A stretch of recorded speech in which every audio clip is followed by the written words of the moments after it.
6 patients a day, spending a lot of time. They're actually really loving what they're doing, and they're making far more money than they ever made before. I'm going to recommend a 3-minute video to you guys of one of the direct primary care guys that we work with. His name is Dr. Jan Minsink, and he's in Bakersfield, California, one of the poorest counties in the country. But there's a Harvard talk. It's a 3-minute talk that he gives that just gives a fantastic solution to this healthcare, which involves really a platform like Hilora that can connect the patient and the doctor together. And what's my next slide? Well, this is my information. Ooh, I have 3 more minutes. So let me show you what kind of a landscape I think in the future is going to look like.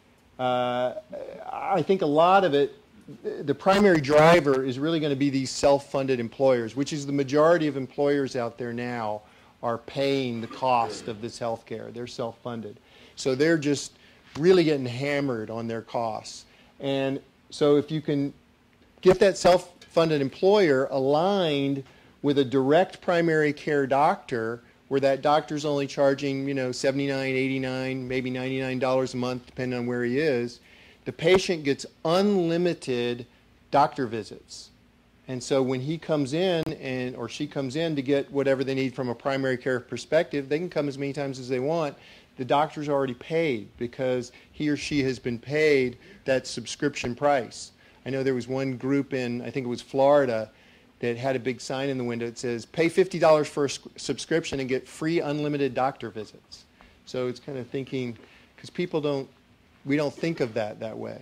But anyway, I think that's kind of what's going to end up, and you're going to have independent third-party administrators that are going to help pull this thing together with benefit consultants that are focused on saving that employer money and helping pull all of this together. And I think less and less are the insurance companies going to be a part of this. This is already moving so fast in this direction.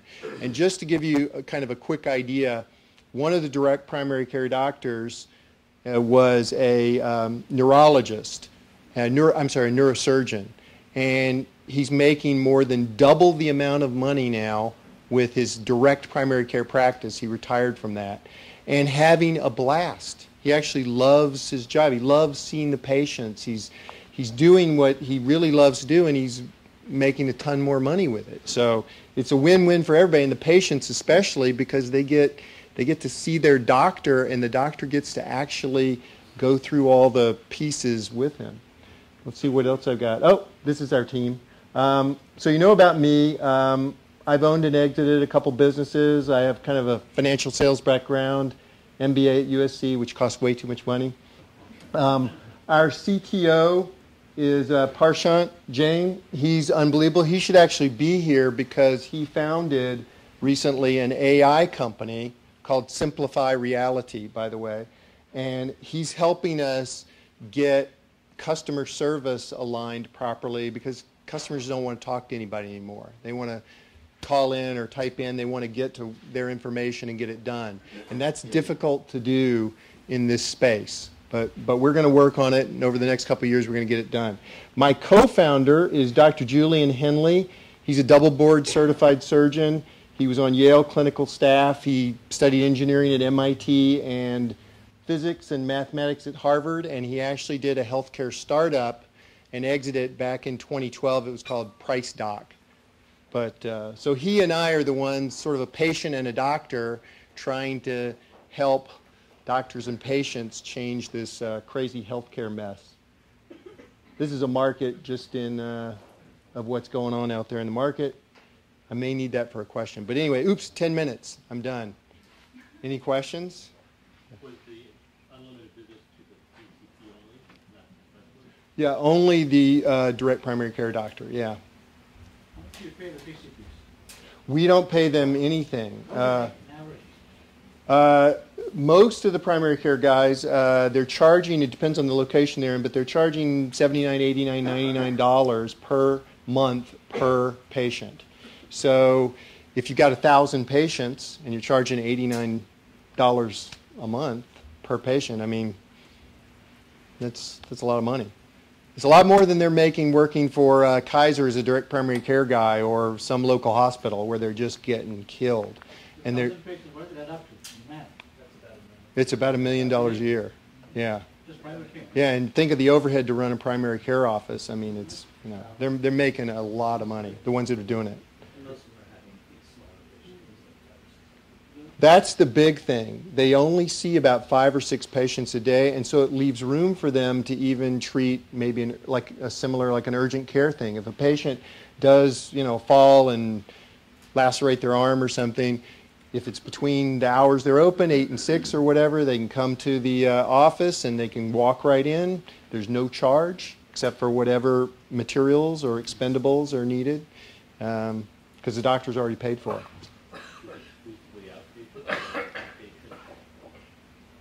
Mostly, I think it's outpatient. It's sort of a typical direct primary care operation, is what they would do. But there's more and more of those popping up, and we're supporting them on our site because we recognize that to go to a specialist, they really need to see the direct primary care guy first. I mean, if they see that guy or girl first, the outcome is going to be so much better. And it works better for the patient. It works better for the specialist because they know exactly, you know, what they're getting and what they're going to do. Look at the numbers. England has primary care and all government paid. They have a capitation rate. I don't know what numbers they carry and how much they make. They make better than the specialists. Right. Primary GPs make. If the government pays a capitation rate, the patient may or may not go. So Right. You add up to more money. Yeah, and I Not think. the same numbers as you're saying. Oh yeah, I'm sorry. Yeah. I'll have to start repeating questions. The So, question is about yeah. GPs and England. GPs in England, I'm not familiar with that. I know that, again, one of the big things is choice.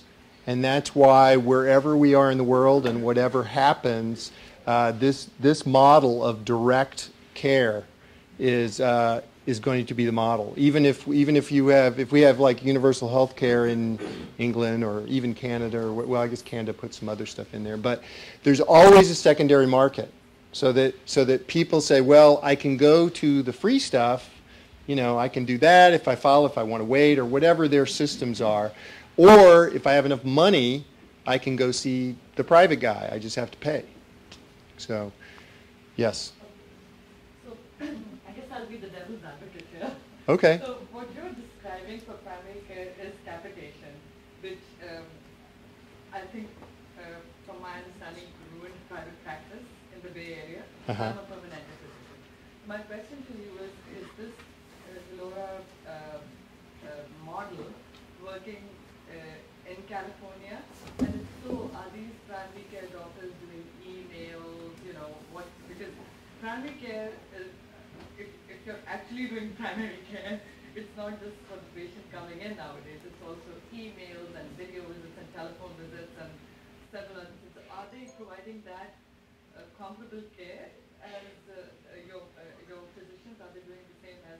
Well, I think what we're talking about, because she's asking about what are all the other things that go with primary care, you know, how involved is all that? And part of the point of direct primary care is they get rid of all that stuff. In other words, they don't have to do these other things. If they can just find an employer with 100 employees or 200 employees, and they can get that employer to be willing to pay $89 a month, they start right there with a nice subscription base that every month they're going to get. I don't know if that answers your question, but it gives them choice. They're able to. It doesn't answer the question. Okay, I may have missed it. All right. I have to stop here. Okay. But he will be around, Thomas, though he has to catch a flight. So. And you can connect with me on LinkedIn. You know, please, you know, send me a note. You know, connect with me, and I'd love to try to answer your questions. Sorry if I missed that. And thank you very much. I appreciate it.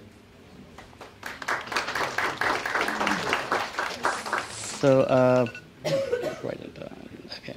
So our next presenter is John Butler from Quantum Sight. Again, a few housekeeping items. The restrooms are on your right, and the food is still a lot of food in the back. So I'll get started here. Is it good? That's good. Okay. So Reset this guy. Reset this guy. To be honest. There you go. Oops. Start it. Great, thank you. Hello, my name is John Butler. I am the CEO and founder of Quantum-Sight. We're a small biotech company in the Bay Area, and our mission is to provide a single platform for analyzing a patient's biopsy, and we really want to generate very precise results on drug therapy response for those patients. Our ultimate goal, our long-term goal, is to speed up the time from patient biopsy to actionable data by about 75%.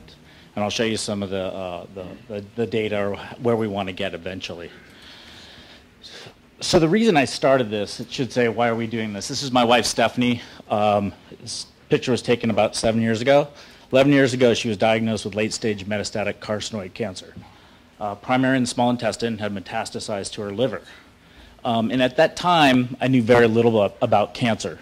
So I decided to quit my lucrative career in operations. My goal was to become the COO of a major organization and essentially study cancer to try and figure out a way to find a drug to treat my wife. And so, Sorry. This is our team. Again, I'm the CSO and founder. My background's in biotech for about the last 25 years in the Bay Area, developing technologies to answer complex biological questions. Worked on technologies for high-throughput drug screening, as well as several technologies for doing human genome sequencing and human genome analysis. I'm joined by our CTO and founder, Bidan. Bidan comes from the high-tech world. I'm on the science side. Bidan is on the engineering side. Prior to coming to Quantum-Sight, Bidan was at Intel, where he led a group of engineers developing Intel's next-generation optics platform. It's a 3D optics platform called RealSense technology that's currently being used on drones and driverless cars. I bring that up because we've actually integrated these high-performance optics into our technology to do some pretty fantastic things. Katie Koenigsfeld is our research scientist doing cell molecular biology. Aaron Arvey is our data scientist. Ed Saleh is our CFO, and Bernadine Lim is our VP in business development and is responsible for investor relations. Behind this, we have very many consultants and engineering and molecular biologists helping us along, but we are a small company, very scrappy, and very focused on getting our technology done to work. This is our science and business advisory board. Dr. Ron Davis from Stanford University. He's known as the George Church of the West. I was a visiting scholar at Ron's lab for a couple of years, and he's on our scientific advisory board. Dr. Anders Grenick-Jepsen, CTO of Intel. Chris Love from MIT. Dr. Carl Navina from Dana-Farber. He's an immuno-oncologist advising us on applications development. And Brock Siegel is advising us on operational and business strategy. So when we talk to oncologists and ask them what their pain points are in terms of in treating a patient or understanding how to treat a patient, there are really two things that come up. One, slow time to result. The time from taking a patient biopsy to getting some information on how to treat that patient is slow. And also the data that they're getting has limited prognostic value. Again, the data is not giving them a very complete understanding of how to treat those patients. Our advantage is that we provide very precise data. We have an automated system. We generate four times more data per sample, and we are integrating AI and machine learning into our systems to speed up the process and to get more and more precise data. To date, we've raised $2 million. We just got our proof of concept data January 2nd of this year, so I'll be showing you our data hot off the press. And we have active evaluations with collaborators in prostate T-cell receptor sequencing as well as prostate cancer, and recently a group approached us that wanted to study psoriasis. So when we look at the current workflow for taking a patient biopsy and doing pathology, that workflow requires a lot of equipment, a lot of handoffs, and a lot of time. And the data, the qualitative data, is then compiled into a report and delivered to the patient, to the doctor, for the doctor to take action on that patient. And it typically takes about 4 to 6 weeks. And in the case of my wife, it took about 12 weeks. That's a lot of time, especially for a late-stage cancer patient, to wait for some information. What we are attempting to do is drop that time frame down to 1 week. And what we're doing is we're integrating digital pathology, where again, we're using AI to map essentially a tissue section, an FFPE tissue section that's been stained, and identify specific regions within that tissue to interrogate for genetic analysis using our automated system. The goal is to automate this entire process down to a week and provide the doctor and patient not just basic information on how to treat with standard of care, but also other markers for other potential drug candidates to treat those patients. So here's how the technology works. This is a demonstration of the AI. We are using lung cancer in this case. We've partnered with a company in San Francisco called 3Scan on the digital pathology and AI algorithms. What we did is we took lung cancer tissue, developed the algorithm, and we asked that algorithm to tell us where the cancer cells are, where's the tumor. Now current companies like Foundation One, for example, will take this information and they will take all of that tumor off of the tissue and put it into one tube. They'll get a couple of million cells in one tube. They'll take that tube and they'll sequence that. And that sequence data is an average of millions and millions of cells. What we are going to do is we're going to take the digital pathology data and we're going to ask the algorithm to identify specific cells within that tissue, small clusters of cells, say 10, maybe up to 100 cells throughout that tissue, and we're going to extract nucleic acid from those regions and sequence it. So now you're looking at an average of 10 to 100 cells in a given sequencing reaction. That should give us much more precise data. The other thing we're doing is we're integrating that genetic data and pumping that back into our algorithms to continue to improve the digital algorithms to get better and better at the predictions. So how does the tech work? We take a tissue section, we identify regions of interest, and then we use an inkjet technology to place a mask onto that tissue. This mask is hydrophobic. It repels water. That's important to remember as we go through the tech. And then we go in again, extract nucleic acid, DNA or RNA, and do genetic analysis. This is, I don't know how to get this to work. That's an inkjet printer, and if the movie was working, you'd see the inkjet printer working, you'd see the slide come in, and it's really an inkjet printer that you would buy, use for at your home. So remember, the mask is hydrophobic, it repels water. What we do is we take advantage of that hydrophobicity, and in this case, the white areas are the hydrophobic region, the black areas would be the hydrophilic region. Those are the regions that we're going to go and extract nucleic acid from. And what we do is we put little tiny drops of chemistry to extract and prep that nucleic acid for sequencing, and then we run the workflows. And the workflow is a multi-step reaction.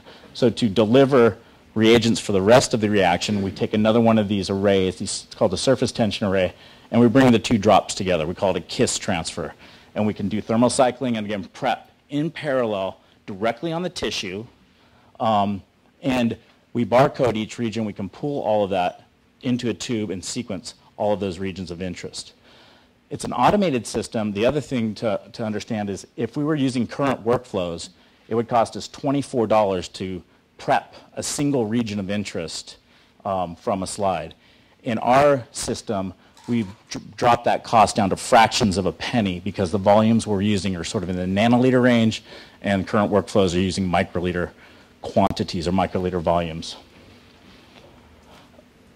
This is a movie of our box. I don't know how to get it to work, but I can show you that later. It actually works, and you see the little drops touch. I can debut the high-performance optics from Intel. I can show you that a little bit later, but it's kind of neat. So this is our proof of concept data. Again, hot off the computer. So what we did is in our proof of concept, we wanted to answer 3 questions. 1, can we see differences between tumor and healthy using a 177 gene panel for breast cancer? How does our chemistry perform versus the gold standard? And 3, does our mask work? So we asked a pathologist to identify tumor and healthy regions, and then I sat down with Bidan and we created masks by simply circling the regions of the tissue, and we output these print files. It's simply a PDF file. And this is an example of one of the slides where you can see the tissue open and the tissue with the masked area. So how do we do? Do we see a difference between tumor and healthy? When we did multivariate analysis, we got a low coefficient, which means yes, we can. Is our chemistry the same as the gold standard? When we do multivariate analysis, we get a very high correlation. And as a matter of fact, the chemistry is nearly exact. That's extremely important to us. Next question is, does the chemistry work? Yes, it's about 95% effective, so we're very excited about these results. I mentioned that we are a platform technology, and we are capable, we do have the ability to look at any FFPE tissue section with our chemistry. We've looked at breast, we're looking at prostate, I mentioned psoriasis, and in fact, we're also just submitted a grant to do liquid biopsy, where we're interested in looking at biomarkers or markers on circulating tumor cells. This is our traction to date. Two things I want to bring up. We got our first commitment for revenue. So as a company, somebody's going to write us a check, and hopefully it clears. And second, we just got into Stanford StartX Accelerator Program, which is a big accomplishment for us that brings a ton of resources and credibility for us as a small group of entrepreneurs. Thank you for your time.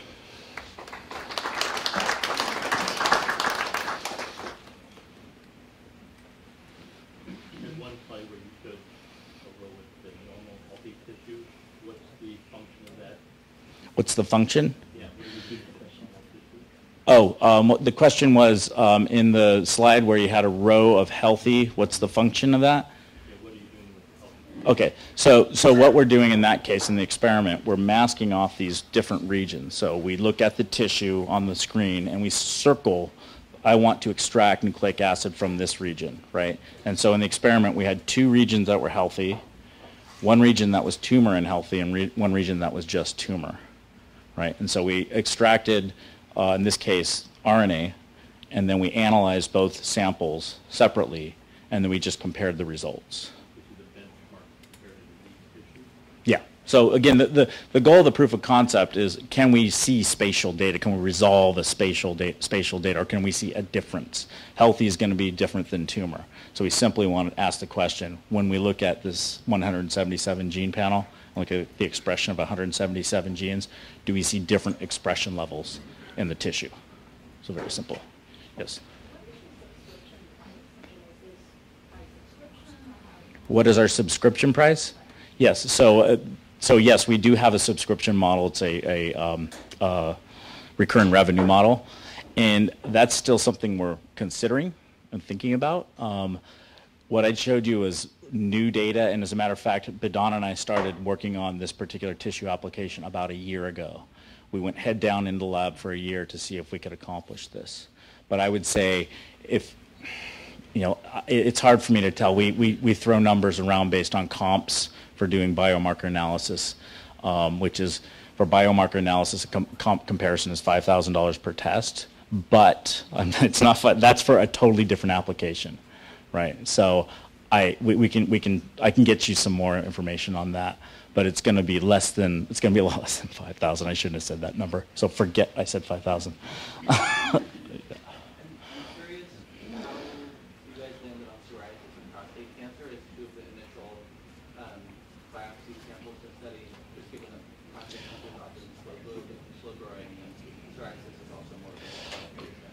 So we got our, oh sorry, the question was, why did we land on psoriasis and prostate cancer? We got our proof of concept data January 2nd. We went to JP Morgan and presented, and we got people coming up to talk to us, and two were for working on prostate cancer. One, the prostate cancer model is to do T-cell receptor sequencing, and we're very interested in that. And the other model is to do to look for certain markers for prostate. We're working on those two cancers right now simply because we're trying to generate data, and we have collaborators that are interested in evaluating our technology. Psoriasis came to us through an incubator we were at, and the psoriasis model is interesting to us because it's a different disease, and it also demonstrates the sort of the flexibility of the platform. And it's just actually super cool if you look at the tissue sections, and the immune infiltrate is pretty amazing. So a lot of that is to support the incubator we're at so that they can generate data to get grants and so forth. But we're not constrained to those. Where are you in your regulatory process, and what's your, trying to get the device registered to do a variety of different assays? So right now we're looking for co-development opportunities. We're working and talking to a pathology lab in Singapore and a big pharma company that's interested in evaluating the technology. Our goal, our ultimate goal, is to become a clinical lab and offer clinical tests. So we have the quality systems in place, we have our documents in place, and we know that path. But if I was to tell you where we're at the very beginning. Yeah.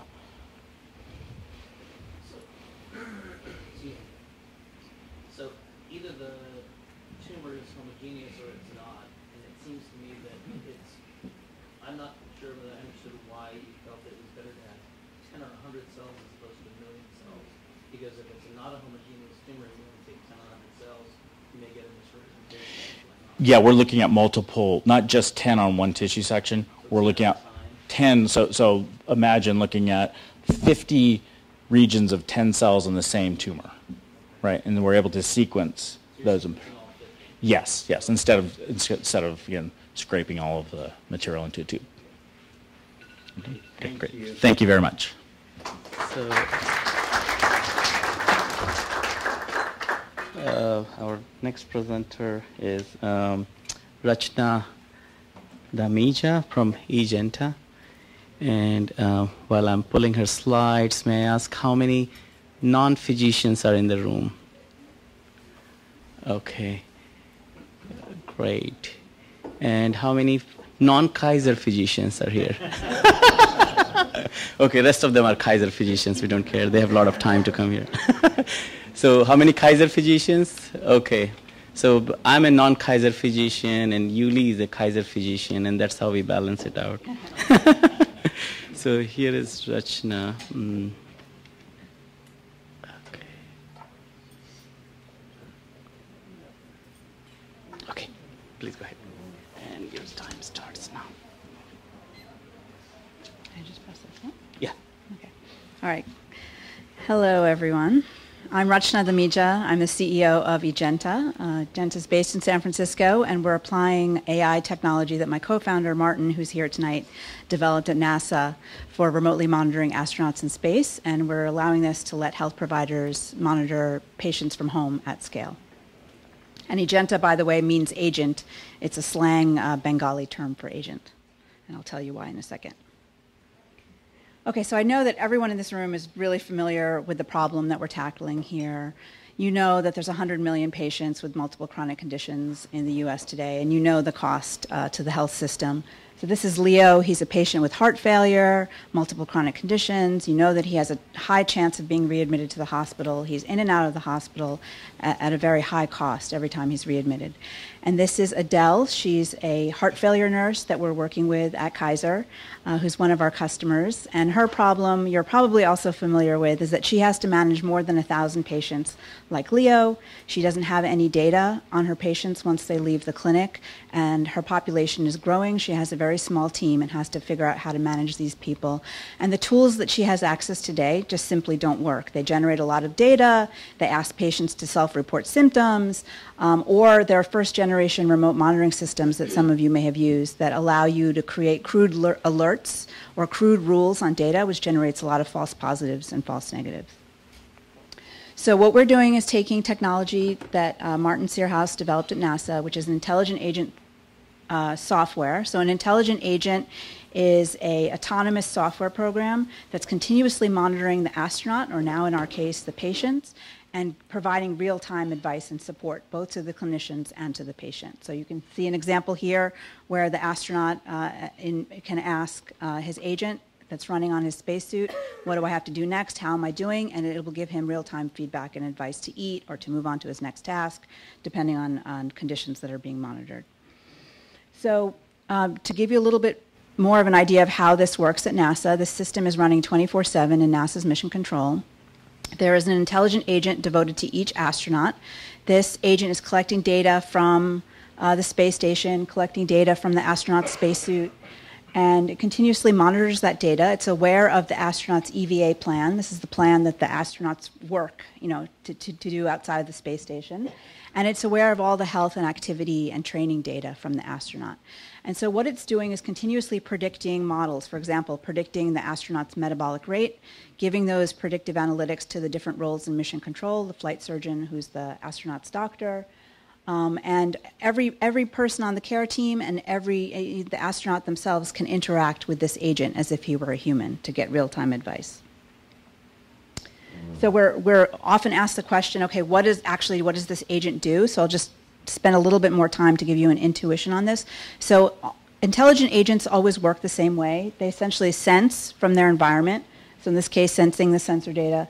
They're able to reason. So for example, what is reasoning about what's the astronaut's metabolic rate, or how is his thermal management doing, or how far away is he from the space station. So it's continuously reasoning and learning, making predictions, and then it can take autonomous action, goal-driven action, such as communicating with the astronaut, communicating with the flight surgeons or the flight controllers, maybe communicating with other agents that are responsible for doing other things.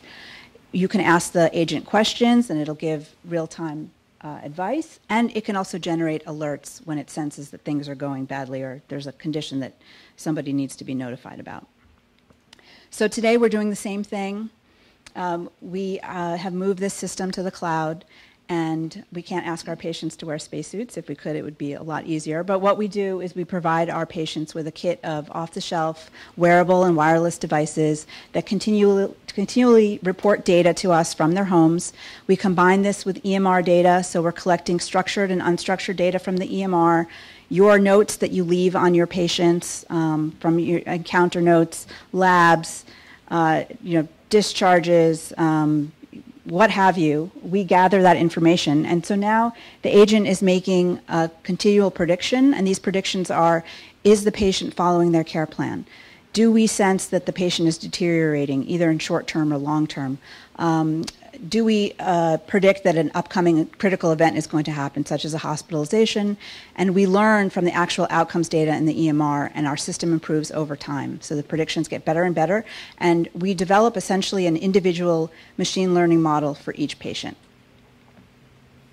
So the way it works from the patient experience is the physician creates a care plan for the patient, so behavioral and metrics goals that they'd like the patient to achieve. Weigh yourself every day, keep your blood pressure in this range.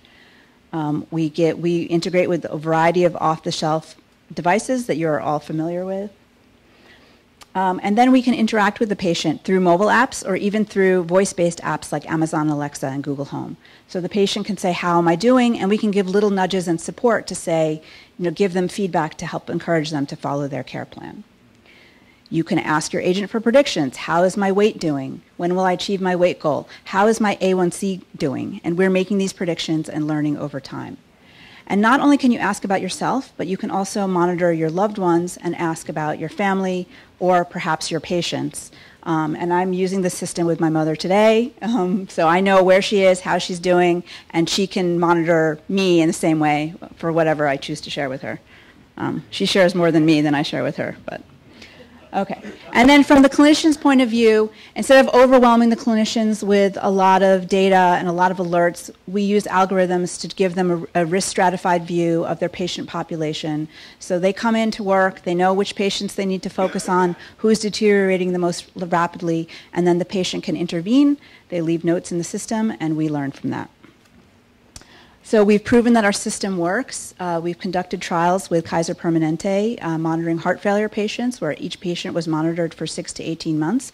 I can't share the results with you, unfortunately, because these are in peer review, but I'll give you a sneak peek of data that will be published. We demonstrated that we had an improvement in cardiac readmissions. It was very significant. Reduction in cardiac readmissions, in cardiac ED visits, in CDU visits. And we essentially shifted care from the MDs, so the MDs spent less time with the patients, NPs would spend a little bit more time, and the bulk of the work was done and shifted to the remote monitoring nurses or the heart failure nurses through lower cost interventions such as phone calls or secure messages or telephonically. And we also demonstrated high patient engagement rates, and we measured this by seeing how much patients complied with their care plan.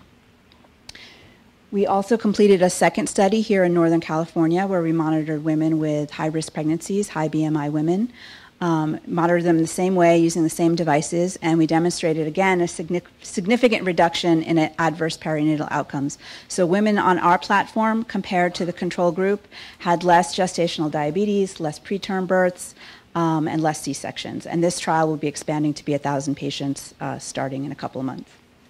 And again, very high patient engagement, where women were motivated to follow their care plan.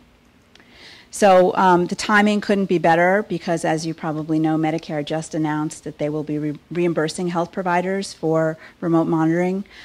So this allows the health provider to, pay us and then to also earn new top-line revenue that wasn't available before. So this is just going to drive a lot of innovation, a lot of data being generated for AI applications such as ours. So it's a really exciting time to be in this space. And with that, I will say thank you. And we're always looking for partners, investors, people who can join us on our mission to make healthcare more personalized and data-driven. Thank you.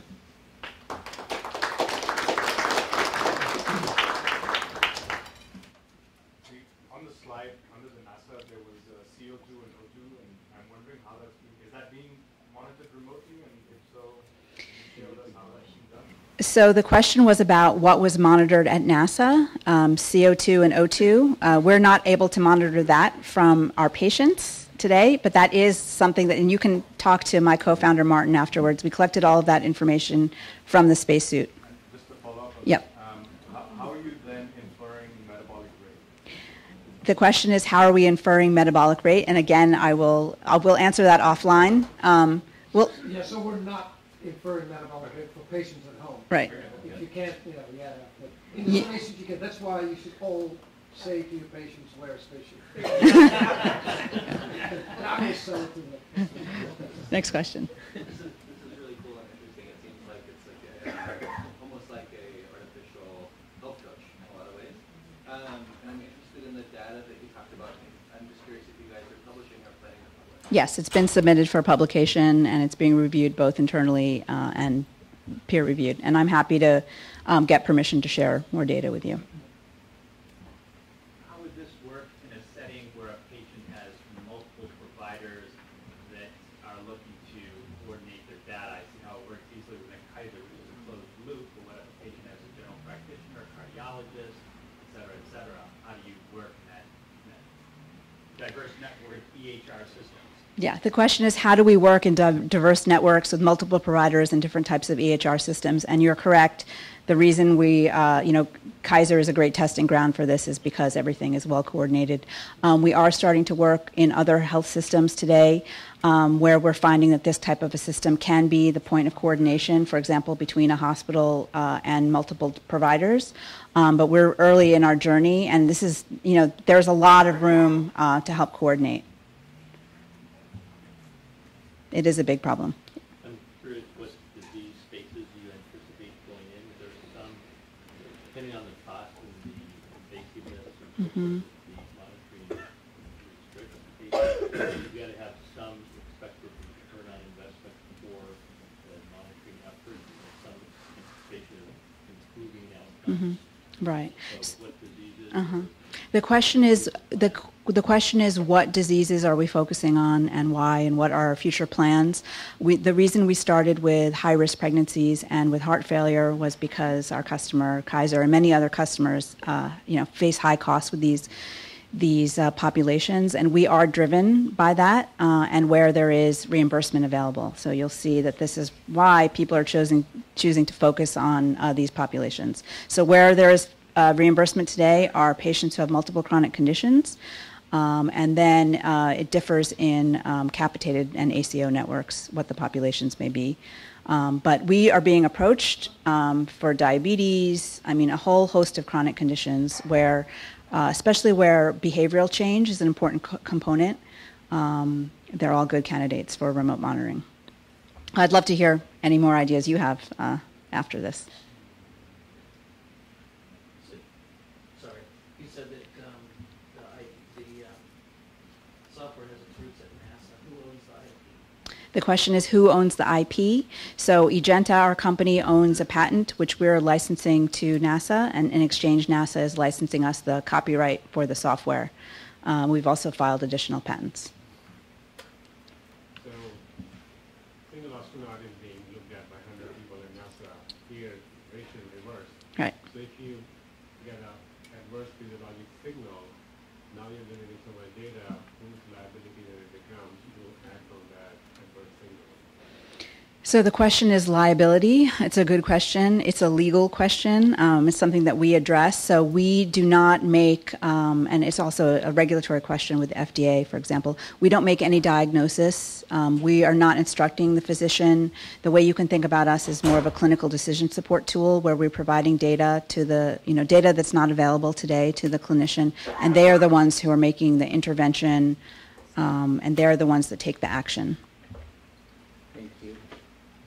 Would you like to say why you named it Ejenta? So Ejenta means agent in Bengali. a slang term for agent. There's one more question in the back. Thank you. This is very exciting. Question about two questions. One is, what is, in your experience or the data that you've seen in terms of patient satisfaction and the behavioral changes associated with this compared to to physician care or to care manager care? And the second question is, what sort of education do you anticipate in the future for physicians and other care managers? Am I allowed to answer this question? Yes. Okay, I'm out of time, so you're the last question. So we had very high patient satisfaction and patient engagement rates. So it differs for different types of populations. In the heart failure case, our patients told us that some of them were living alone at home, and they felt like for the first time somebody's really looking after them and caring about them and proactively reaching out to them. Women who have high-risk pregnancies are intrinsically motivated by their baby, for example. But the response was very positive, in general, just feeling like the health provider cared about them. And what was your second question? What's the future for physician education? Oh, what's the future of physician education? So much of data and information coming to physicians. Yeah. Do you mean training physicians how to use this system, or just in general? Training them to become... Training to Yeah. even analyze the information Yeah. that comes across. Right. I think that what we're trying to do here is we're not replacing physicians. We do think that that physicians need to be trained about AI and data, how to analyze data. But what we're trying to do is automate some of the dumb work that clinicians do that they don't have to do, so that they can focus their time on their higher level tasks for which they're trained. Thank you. Thank you. So our last startup for the day is Polyfins, Faisal Bassar. Please welcome him. And while I'm setting him up, just quick question. How did you come to know about this meeting, the SOAP meeting? Can you show me a raise of hand through email? How many? Okay, 1/3 maybe. How many through word of mouth? Okay, that works. How many came because they discovered themselves or their spouses forced them here? Okay, not many. Thanks. We have a good crowd. Okay, let me get this here. So, yeah. Is this the right one? Okay, Polyfins is a technology. Okay, thank you. Oh, and did I start this now? Okay.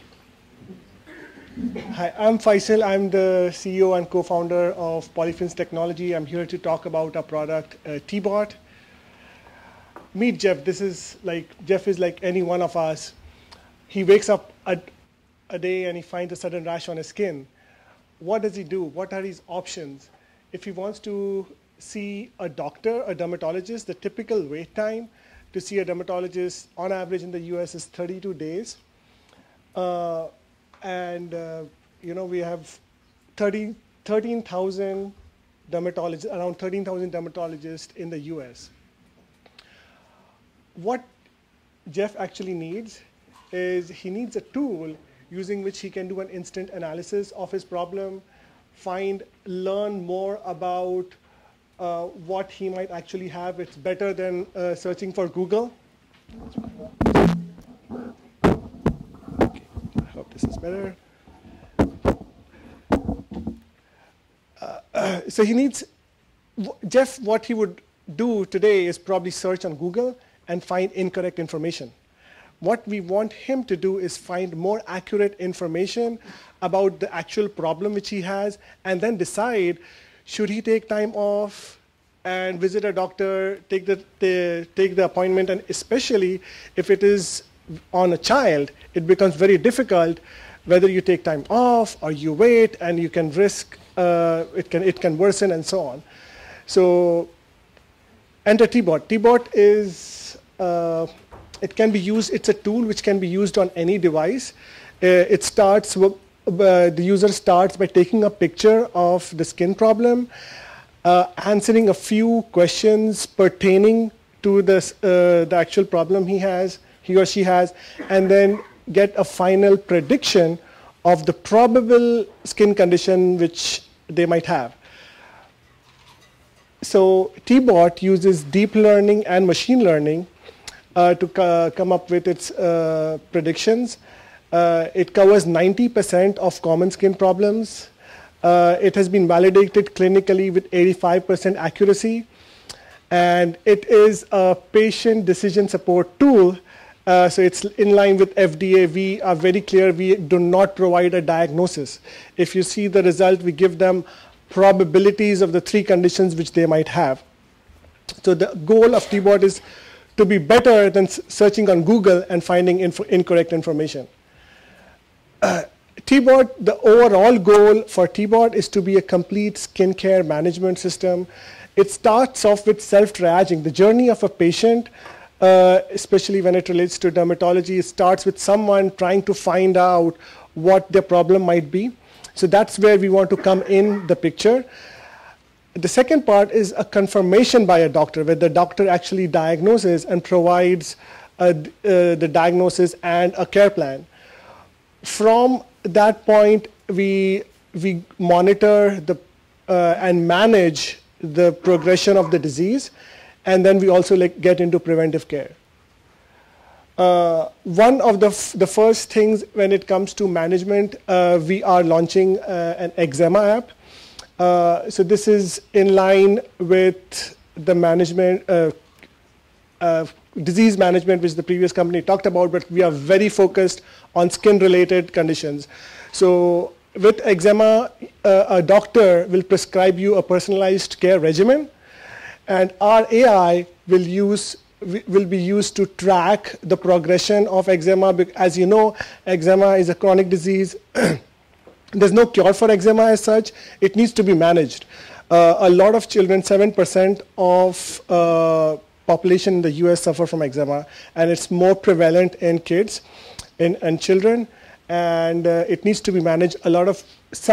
Most of them grow out of eczema, but for some of them it's a lifelong problem which needs to be managed. Using our AI, we can manage the progression of eczema, see what are your triggers, what works for you, what is the care plan which actually is customized and tailored to you. So we use our AI to give you an exact monitoring for eczema and tracking the triggers and symptoms. Under the hood, TBOT comprises the diagnostic engine, or the prediction engine, comprises of 3 components. To the top, it's an image analysis tool, which uses deep learning, which everyone might have heard about, to come up with the prediction of what the user might have. We also use symptoms, because when a dermatologist looks at a picture, sometimes 2 conditions look the same, so you have to correlate that with the symptoms which the patient might have. So these symptoms are expert knowledge. This is gleaned from a lot of medical information out there about what causes eczema, and if you have psoriasis, it is likely to be hereditary, it's likely to run in family. So information like this is used to input into the prediction engine. And the third and last and the most important is machine learning based on past experience. So as we get data from users, we get data from different countries. It's a global product. It can be used anywhere. We get data from countries. We get the symptoms and the skin conditions. And we learn patterns of skin problems, and we are able to detect and predict much better day by day. So as we get more data, we get better and better. So that's the three pillars based on which we make a prediction. Our business model is we have an option for users to get an online dermatologist consultation. We charge $49 for each consultation. This is with a dermatologist.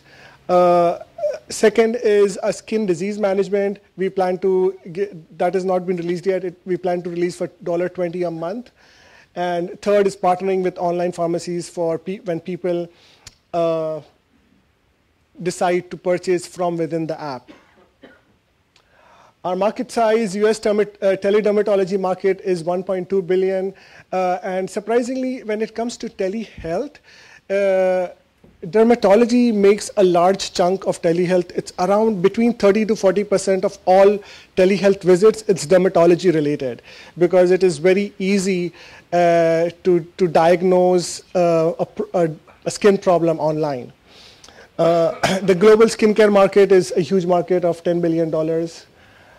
Our go-to market is we want to approach users by running online digital marketing campaigns, social media campaigns, and we will get paid users for our teledermatology, which will be the users who use our AI engine to find out, and if it's something which is concerning, they have the option to consult with a dermatologist from within our app.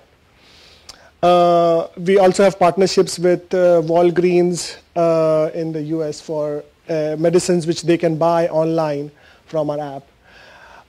These are some of the competitors, some of the people. A lot of action is happening in the entry point of patient care, right? So when the patient decides to enter the healthcare system, there are a lot of companies trying to control that part of it.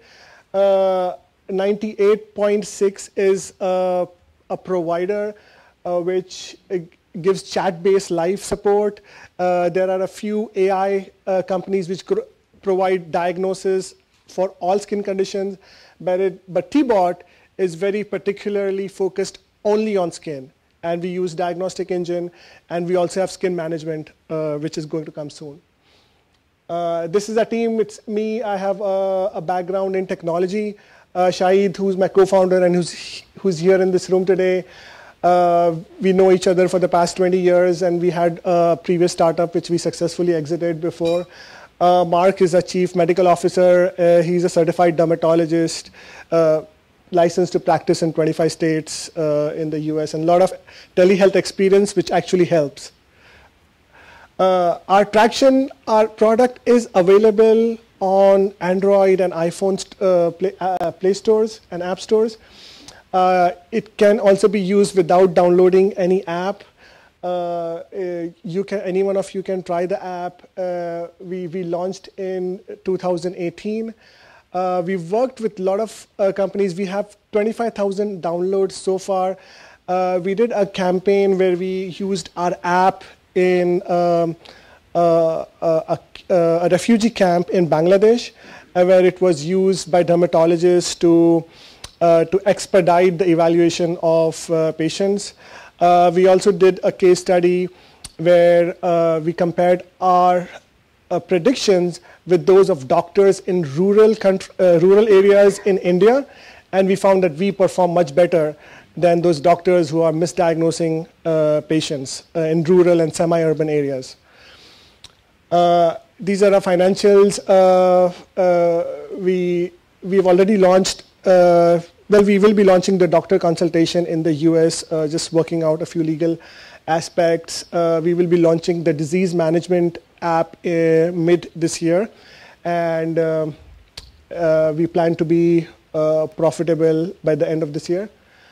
This is a long-term plan. If anyone is interested to know more about our company, our growth plans, we are ready to talk to you. But one thing I want to point out here is that huge spike you see.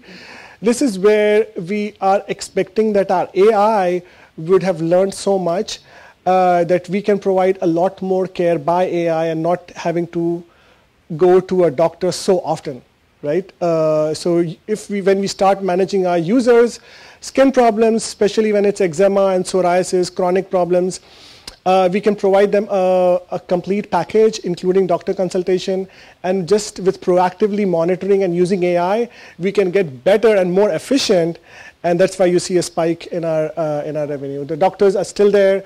They still need to do the prescription, but we just manage the user's problem so well. If anyone's interested, we're raising funds, $250,000 safe round, and thank you. Questions? Yes, please. Good presentation. I have two questions. First is, the second step was consulting dermatologists. So how many dermatologists do you have and what's the turnaround time? Second question is, you're building the AI kind of image recognition model. The very famous paper from Stanford on melanoma came there for 30,000 very well-targeted images on which they trained data set only for melanoma. But it looks like you are targeting a whole variety of conditions, and especially eczema, which is much harder just because of the variability.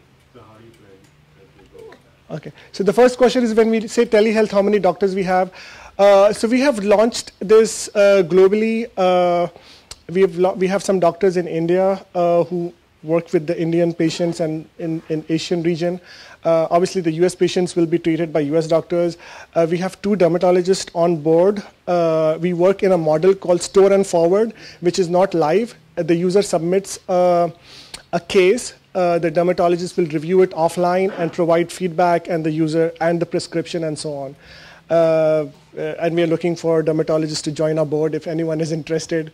And the second question was Stanford published a paper, I believe in 2017, where they evaluated performance of detection of melanoma with dermatologists, and their classifier did much better than dermatologist. With our app is an end user app. It's meant for end users. If you see the data set of which Stanford trained on was very particular close-up image of tumors, right? A melanoma, non-melanoma, and basal cell carcinoma, and all those things. But our product is trained on end user images. So this is me taking a picture like this of a problem on my skin, right? So that gets very complicated. The problem they addressed was very finite and was good for research, but when you apply that in practice, you have to gather all these images taken in different backgrounds, lighting conditions with a lot of other variability. So that's what we've trained our system, and we cover, as I said, 90% of common skin conditions. So since this is an end user tool, we want to give them a good understanding of what they might have. I think one more question. Okay, sorry. Yes, one more. You have at least 2 dermatologists here of the 13,000. I have 3 questions. Yes. So follow-up of that question, how many images did you use to train your... So that was first. Second, is it TensorFlow? Is it Inception? What model are you using? And the third was... There's 2 questions.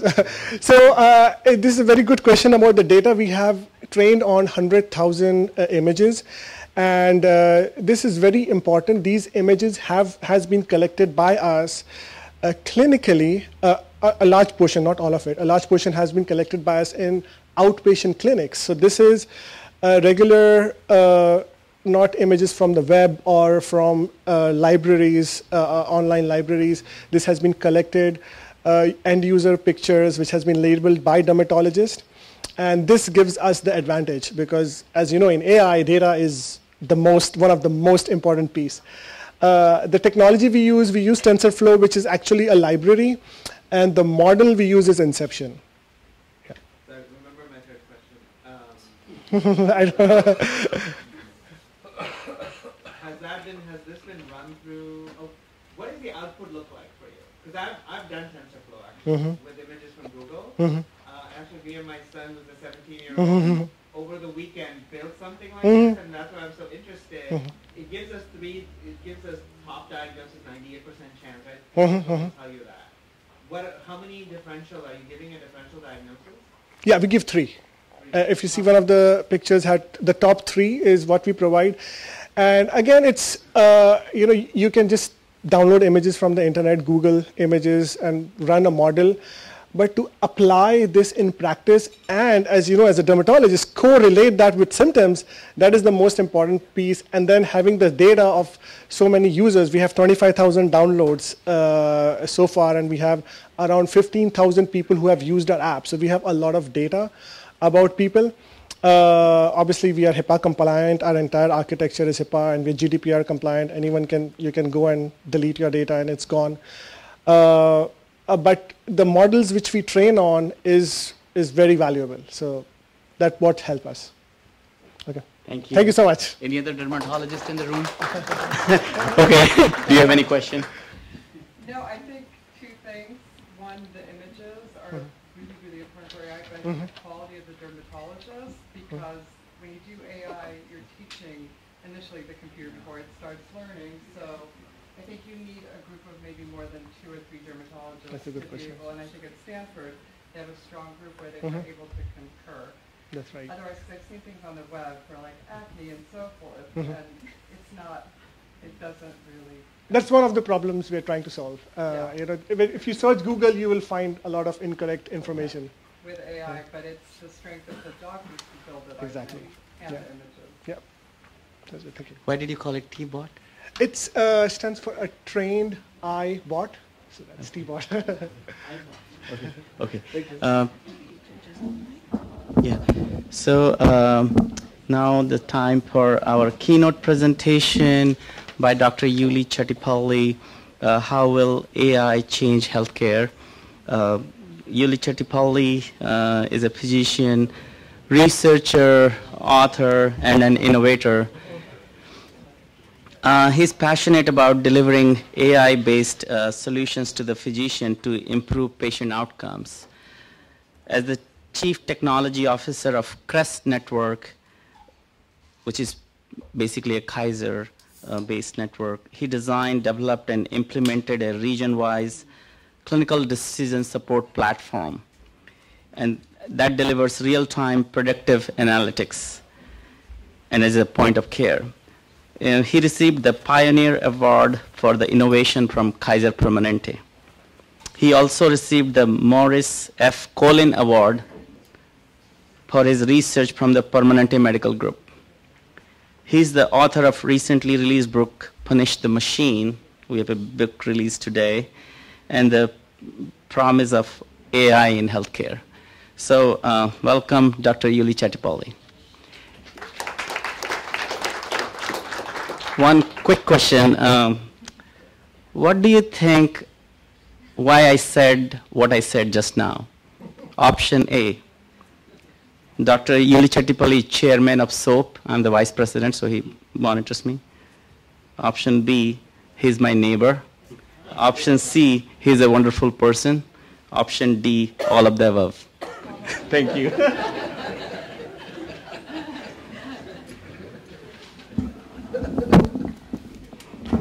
Thank you, Braj.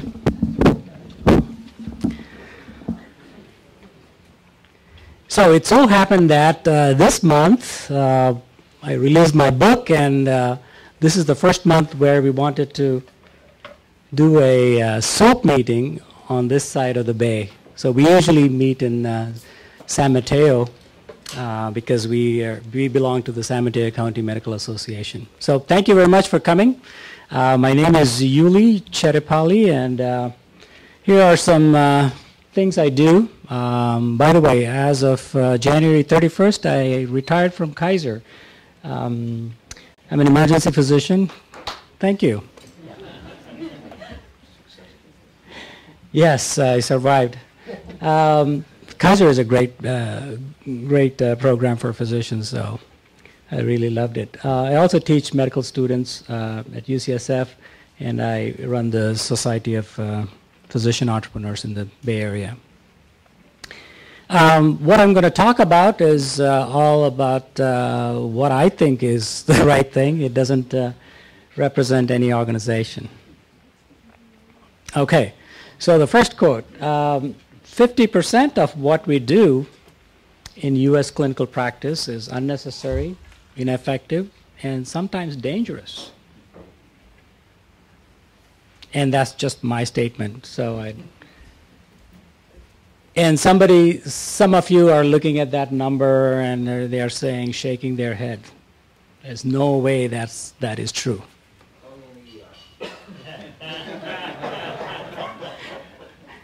Some of you are thinking, there's no way that number is true. He couldn't have had 26 years of experience. He looks so young, right? But again,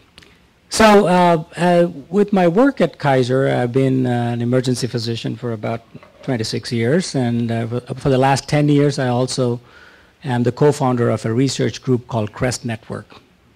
What we did, about 13, 14 physician scientists got together and we started doing large studies within the emergency department. So I was the technology leader for that group. And that's my claim to fame. And that's where I learned most of the stuff that at least some of the stuff that I'm going to talk about today. So if you look at U.S. healthcare, why is the cost going up? I'm going to talk about a few things here. One of them is the population is aging, right? As the population gets older, the cost of care goes up, right? For a 30-year-old, it costs about $5,000. When you get to 65, it costs $20,000 to take care of that person. And most industrialized countries have seen this, where the younger population is decreasing and the older population is increasing. And so if you look at the graph on the left or on the right, you see that it becomes more cylindrical rather than a triangle. U.S. spends a lot of money on healthcare. So this is a graph of all the world economies. The first line obviously is USA, and then China, Japan, and then Germany. The cost of U.S. healthcare is as big as the whole economy of Germany. It's a big, big chunk. And why is that important? Well, one of the things that has been happening is that the price has been going up. This is the consumer price index. And obviously the top line up there is healthcare. Everything else remained kind of stable. The bottom line, I think, is clothing. Clothing actually went down. It became cheaper. Housing, food, everything kind of... Education is another thing, yes. But healthcare is obviously the big outlier here. And we'll look at some of those things. This graph looks at, what are the pieces of this cost of healthcare? So the big chunk is hospital care. 38% is hospital care. 23% is physician and clinical services. Only a small percentage goes to the physicians. A big chunk of that is the support services that have to be there to support the physician's clinical practice.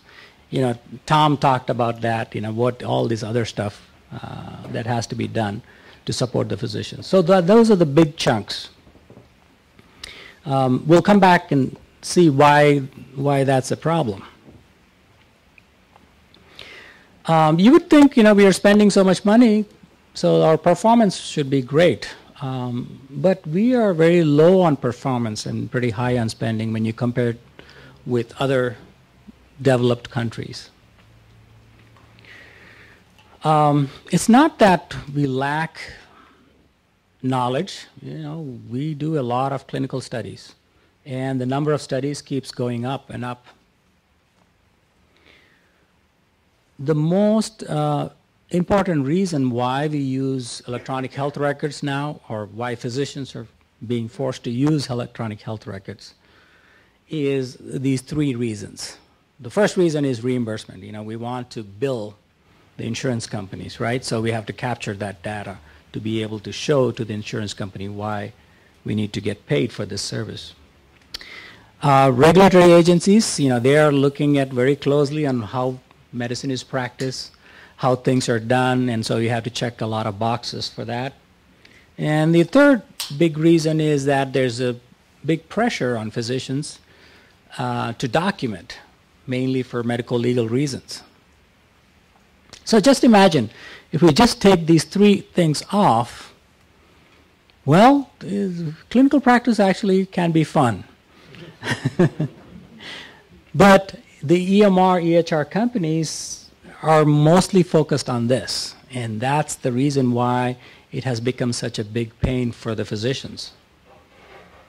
There is a 50%, more than 50% burnout as reported by physicians. And one of the reasons is that this data collection, this EHR usage is implicated with one of the reasons for this burnout. Actually, the problem may be much deeper than that, which is the business model of healthcare. And the reason for that, the reason why I say that is, if healthcare is run like a factory where you're making units, right, and you get paid based on the number of units. That's why it's called, you know, producers. You know, they make things. But you know, in reality, healthcare is not like that. It's a lot of intellectual work that is involved. There's a lot of caring that has to happen. And so compensating physicians based on the units is not an ideal situation, because the insurance companies and the payers, they'll keep pushing on the unit price. And so if the price goes down, you got to do more units. And that's where the biggest problem, I think, is for the burnout, physician burnout. Well, you know, we've been looking at EHR data for a long time. At Kaiser Permanente, we did it, I think, around 2005, 2006. We went paperless. And so the data availability, you know, is there. There's a lot of data in the EHRs. The hardware, you know, technology is improving, the speeds are increasing, and there's a lot of growth in the key algorithms. If you look at, you know, healthcare delivery, you know, there are only two main players. As Thomas said in the first presentation, it's the physicians and the patients. But there's so much stuff that gets in between these two key players. You know, everybody has a piece of this this transaction. Everybody wants to insert themselves in this transaction. And they keep pushing it in different directions, right? You know, pharma, medical devices, they want to sell their things. Academia, they just want to publish stuff. Regulators want to, you know, enforce things. You know, malpractice attorneys are there looking for a piece of this. Of course, insurance companies, you know, what they do, they just raise the rates. But if you think about these two key players, you know, what is the most important thing that a physician needs to know and that a patient needs to know? Its bottom line is that clinical knowledge. Also, the business model I talked about, you know, value-based care versus volume-based care. If you are in volume-based care, eventually you'll get tired of doing that because you're running faster and faster and faster just to keep up that income. In volume-based care, you get, this is for the people that are not in healthcare, that want to know about what value-based care versus volume-based care. In volume-based care, you want sick people so that the more sick people there are, the more money you'll make, right? In value-based care, it's the opposite, which is if you keep your patients healthy, then you make money. Otherwise, you lose money if your patients get sick. And that's where the biggest dilemma comes for physicians. You know, do we keep the patients healthy? Do we prevent illnesses? Do we keep them out of the hospital? Do we keep them out of the clinic? So if you look at the risk and how it starts from the womb to home versus hospital, if you take care of a problem, more on the left side, it's probably cheaper than more on the right side, right? Hospital, we've seen that hospital costs are pretty high, very expensive. And by the time a patient ends up in the hospital, that means that it's the failure of the healthcare system because the patient ended up being sick. They were not able to keep them out of the hospital, not able to keep them healthy, not able to prevent a lot of the chronic diseases, which are 80% preventable. So what happens is that as you move the care to the home, you know, we've seen a presentation from Rachna, you know, where they're trying to move the care into the home where the cost decreases. So the more to the left you move, the less the cost and less disease.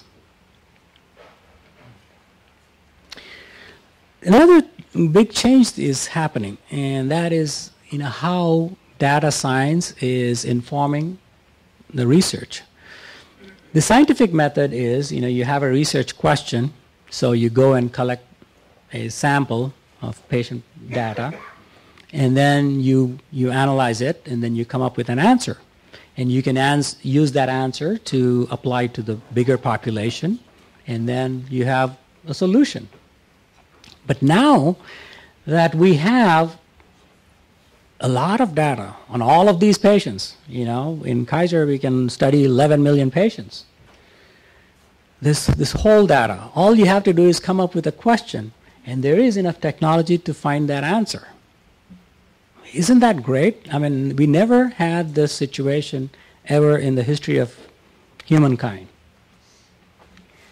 So the bottom line is you have to understand healthcare as an information science.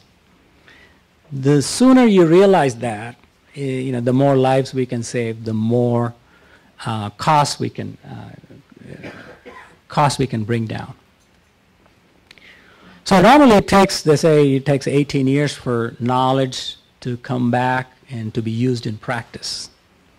Because, you know, all these researchers, they come up with research questions, they apply for a grant, and then they get the grant, and then they do the study, and there'll be multiple studies, and then the associations and the bodies, you know, the physician bodies and the science bodies, they look at the data and say, oh, okay, this is good evidence, and then they put it into a guideline, and the guidelines get disseminated to the doctors, and the doctors have to use it in their practice. By the time the doctors learn, and actually when it comes to the bedside, it takes a long time. Well, if you have all the data, and if you have the technology, maybe you can answer it in much shorter time. You know, the same question, you can ask that to the data, and you can get that in a very short period. If Google can do it, we can do it too. So a little bit of what my work involved at Kaiser. So emergency department is a very interesting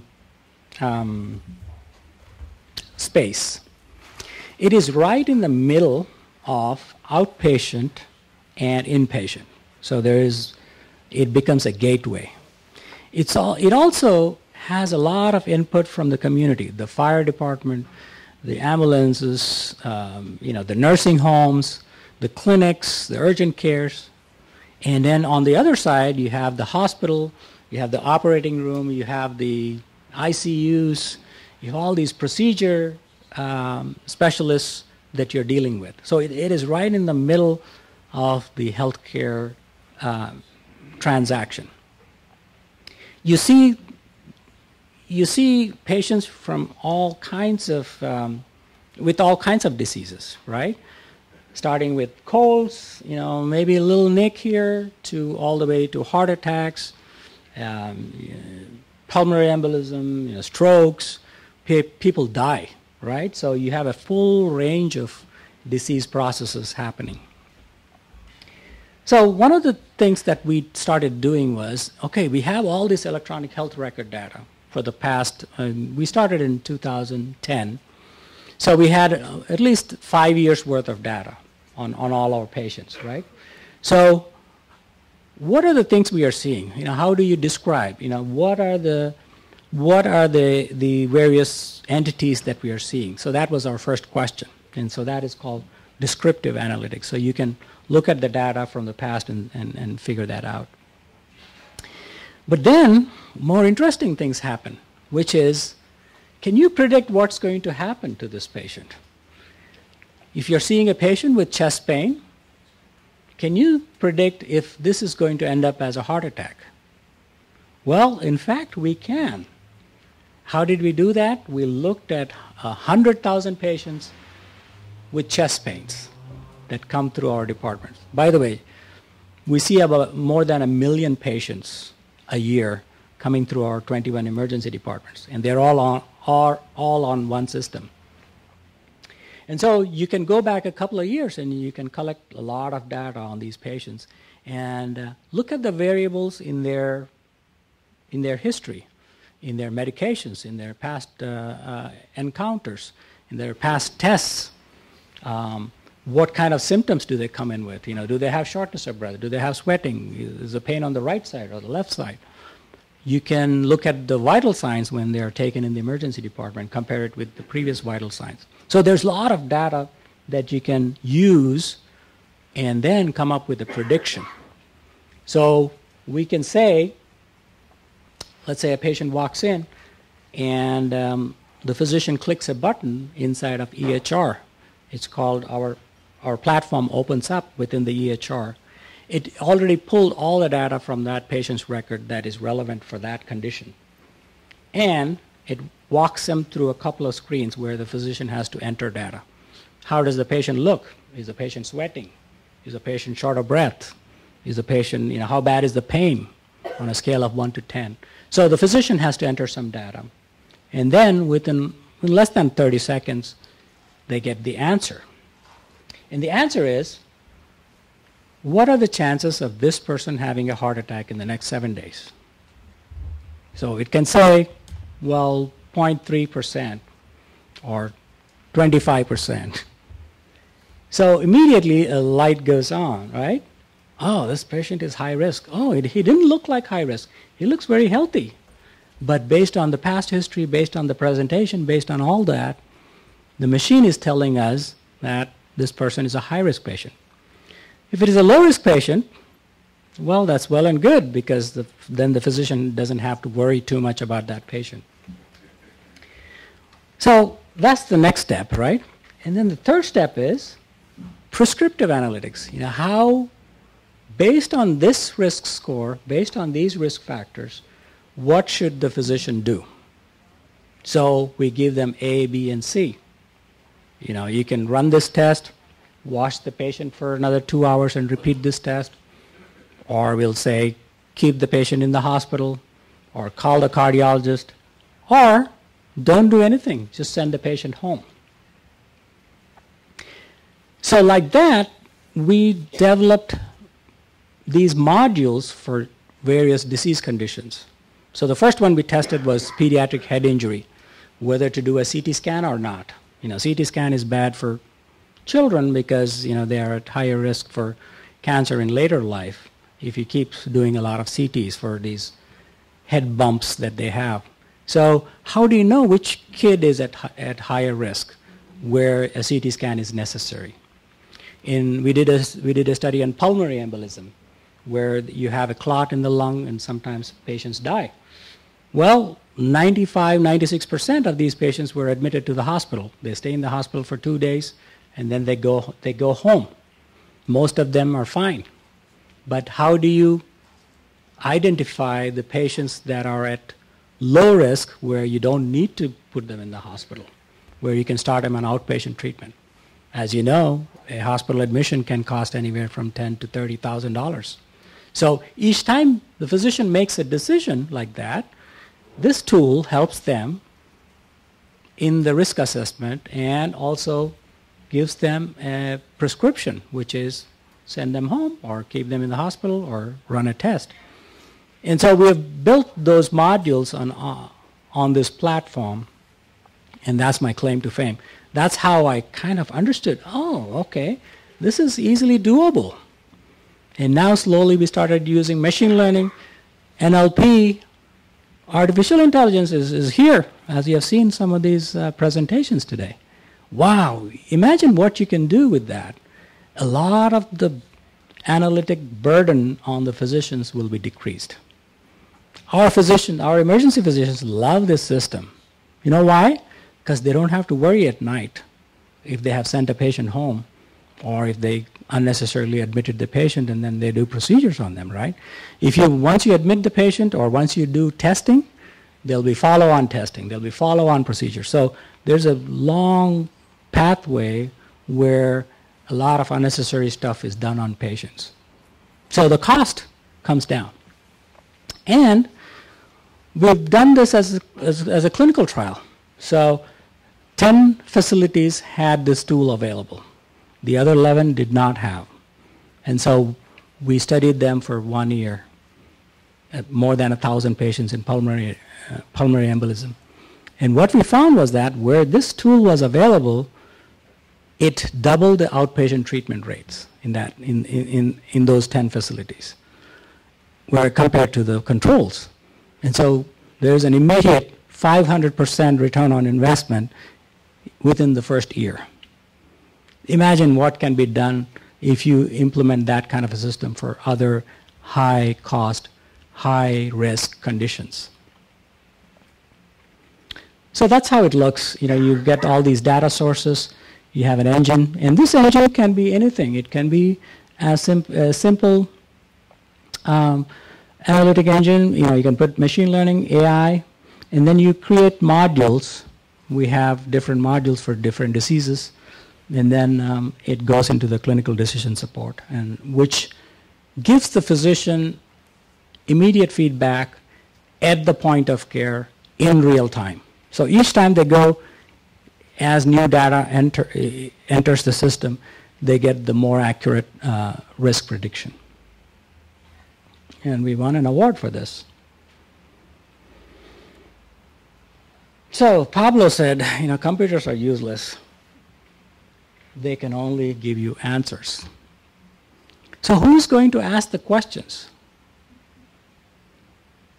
Is it the engineers? Or is it the doctors? So this is a call for all the doctors to learn some data science. They need to understand this science because this is what is going to change in the next 5-10 years. This is what is coming. Because if you don't know, then you become obsolete. If you understand it, you master it, and then you will be the king. So the bad outcomes will come down because you can predict them. And if you predict them, you can do an intervention. You've seen that sepsis study in the ICU where they used an AI system to intervene, and it had much better outcomes. And the good outcomes will go up. So the medical legal risk actually goes down because you get less bad outcomes. So in the past, it used to be high touch and no tech. Right now, it's low touch and low tech. I think EHRs are pretty dumb. In the future, it's going to be high touch and high tech because machines have to do what they're supposed to do, what they're good at. So we need to punish the machines, not the doctors. I wanted to end with a story. Good, I have some time.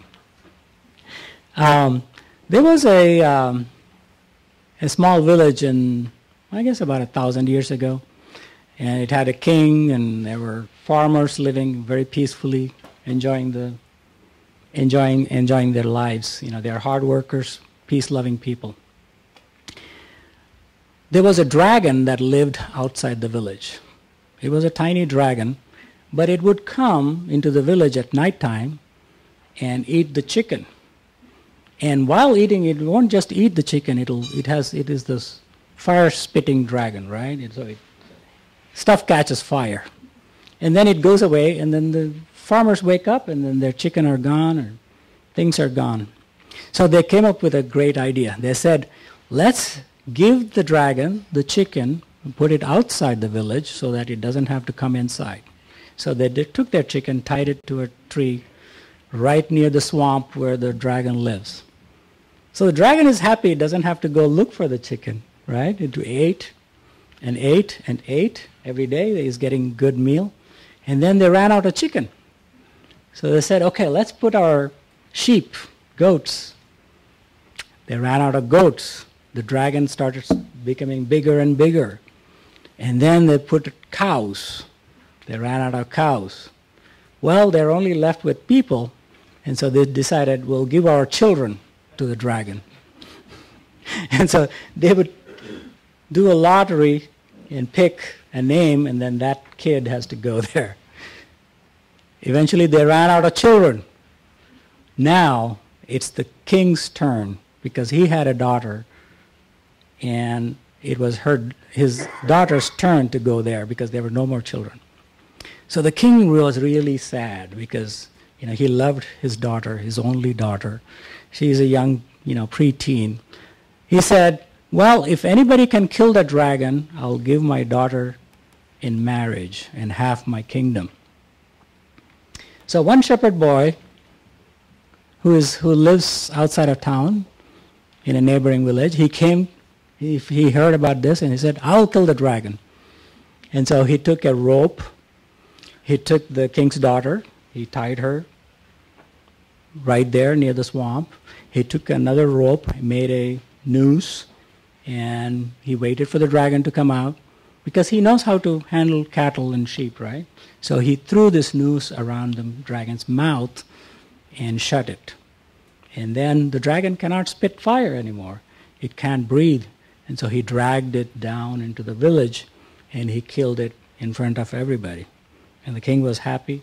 He gave his daughter. That's him. His name is Saint George and the dragon. I don't know, you must have heard that story. But the moral of the story is, we all have those tools, the ropes. The technology is here. Let's kill the dragon. That's the name of the book I wrote, Punish the Machine. And it's out there. If you want a copy, I can sign it for you. Or you can buy it on Amazon. And I'm on LinkedIn, Innovator MD. Questions? Thank you.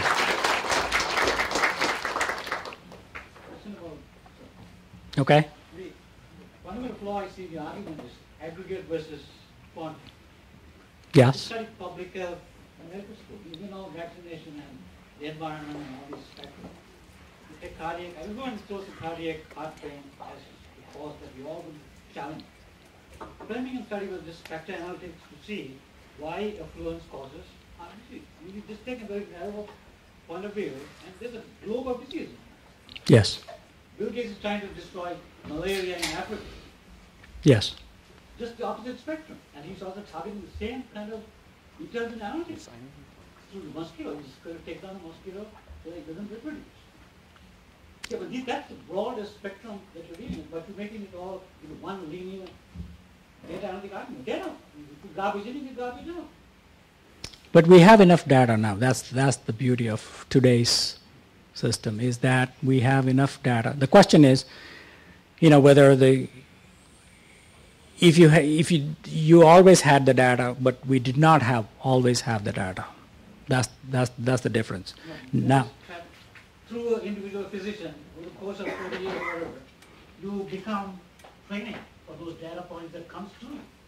But you guys are converting that into a machine, and it's like black and white. That's the IT 101. Yep. So the answer is, is the machine better than a physician looking at large amounts of data? That's the question. Is it complementary? Exactly. So there are things that physicians do that they need to do, which is showing empathy, being creative, coming up with solutions which the machine can't come up with, being intuitive, all those things, understanding the patient's situation, the machine can't do. But there are things that machines can do that help the doctors. And that's the argument, is we already have the data, we already have the algorithms. All we need to do is implement them and be able to do better quality of care.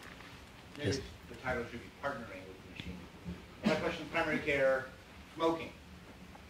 We know that upstream we can prevent a tremendous amount of heart attacks by getting smoking out of people's lives. This doesn't address that. And as a primary care physician, I can talk to my patients, and I do every single visit.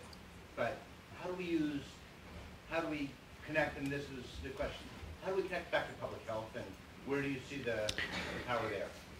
So, by the way, I mean, there are behavioral health tools that AI can build. It can figure out which patients will respond to which kind of nudging, right? The machine can nudge too.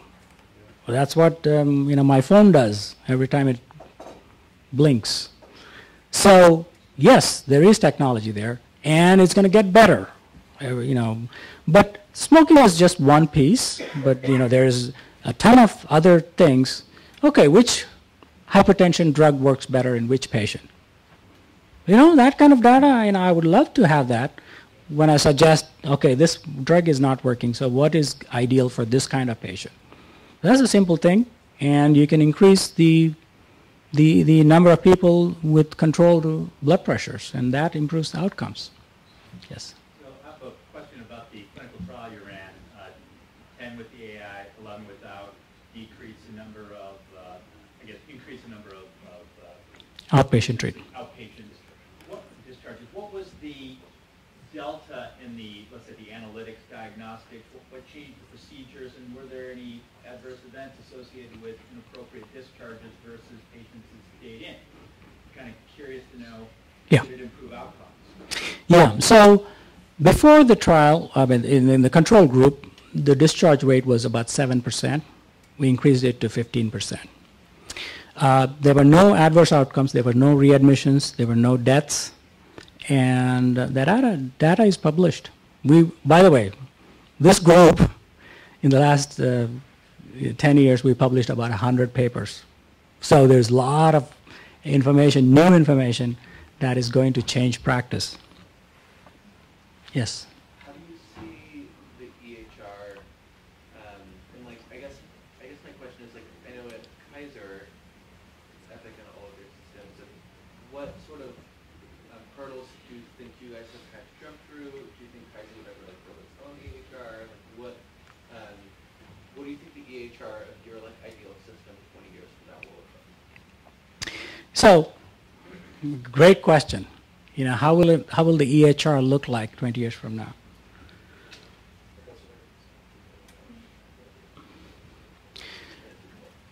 So, EHR, as we talked, as I said, it's a very dumb system in the sense that it just collects data. Okay? So when you see a patient, you say, okay, pupils round and reactive, okay, extraocular muscle intact, okay, S1, S2 hurt. How does that affect this condition that the patient is in? How does that affect, we are going with this head-to-toe thing, right? And about half of that is useless. We all know that, but we do it because obviously, people will look at it, how many systems we checked and, how the billing works. So in the future, we're going to only collect data that is going to help us make the right decisions to reach the right outcome. For example, if I'm doing chest pain, okay, I need to know whether there's sweating or not. That's a very important point. Whether the patient has depression or not. That's a very important. Whether the patient is on steroids or not. So some of the things, like this gentleman said, we are using Framingham data from a long time ago from East Coast. That totally doesn't work in California population right now in 2019. It doesn't work. But what are the patient population specific data points that you need to collect? The EHR doesn't say that, right? It's so dumb because it doesn't know. All you're doing is just dumping some data in there. So a lot of it is useless, but as time goes on, as the machine starts to learn, it'll ask the right questions. And that question will help you navigate this path to better outcomes. And that's the beauty of AI. Yes? So Dr. Yuli, do you foresee the robot doctor in the future that completely will replace like human doctors? Do you foresee? Well, there are probably 3,000 other medical people working different titles. So doctors are at the top. So first I would expect that it'll replace the receptionist. We'll wait for that to happen. So that's a long way to go. No, I don't think so. Because there are some things human beings do better than machines. There are some things, still some things, that humans do better than machines. And that part it cannot take over. Or at least not in the next 50 years, I would say. Yes? Currently, physicians spend about 25% of their day inside that they call under each other. And that is driving the burnout. Does your AI system decrease the amount of time that physicians spend inside of that big or other systems? So do AI systems improve the time that physicians spend on the EHR systems? So there are two ways of looking at the problem. Number one is, why are we collecting all that data? Okay, so that's a business problem, the business model problem. But yes, there are tools right now being developed that are actually listening to the conversation between the physician and the patient and actually documenting it. So yeah, maybe one of these days we'll get some of those companies to present here. Yes? Three quick questions, or three quick comments. So, can you hear me okay? Yep. First, there's an alternate moral to the story. The alternate moral is the sooner you identify a problem and fix it, the less the solution costs. So if, in fact, the solution that was chosen had been chosen when the chickens were first gone, a whole lot of stuff would have been saved. So I think that's the alternate moral. The second comment, and I think you started to talk about it just a minute ago, which is I've seen patients have almost no symptoms and still have major injuries.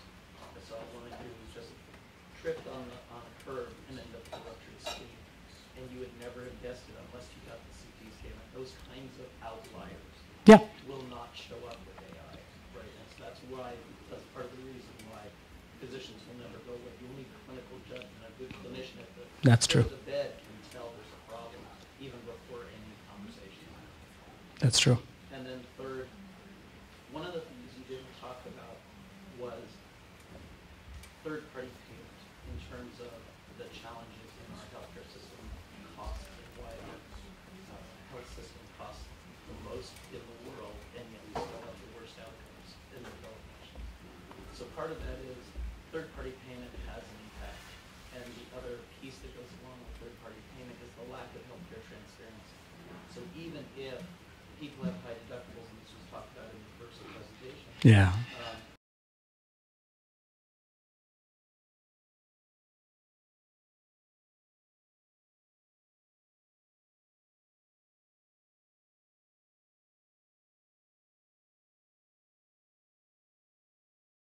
Amos. If people will go to that and read it and make some comments, I'd appreciate it. You can go to my website, which is clinicalinformatics.com, and on the resources page, there's a whole list of the healthcare transfer.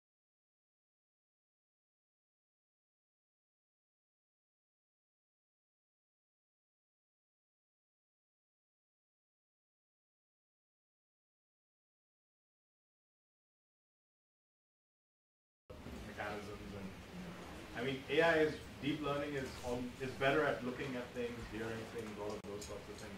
Next generation of physicians, how are they actually going to develop this clinical intuition?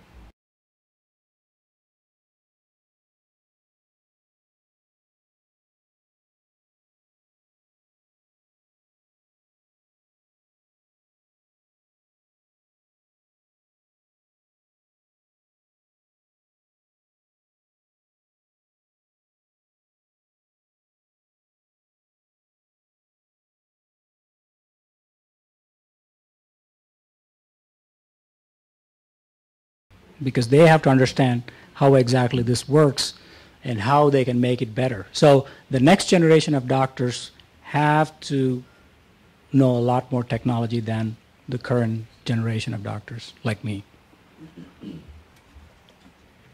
Yes. So I just a follow-up to that. Is there a potential for increased misdiagnosis? A lot of times what happens with having such an abundance of data is that we kind of, we have a preconceived conclusion in our head and we find data to support it. Do you think something like that might happen? Or the potential of it to happen? So the question is, if you have more data, would it cause more problems? Because, you know, we tend to not, you know, we kind of go with our intuition and then miss some things that may not be there. Well, we have shown that in our studies, actually, the missed diagnosis and the errors come down, actually. Yeah. Are we done? Yeah. Okay. Sorry, guys. I'll be around, so yeah, please come and see me. Please, Thank you. Thank you. So, thank you for being here. And we have...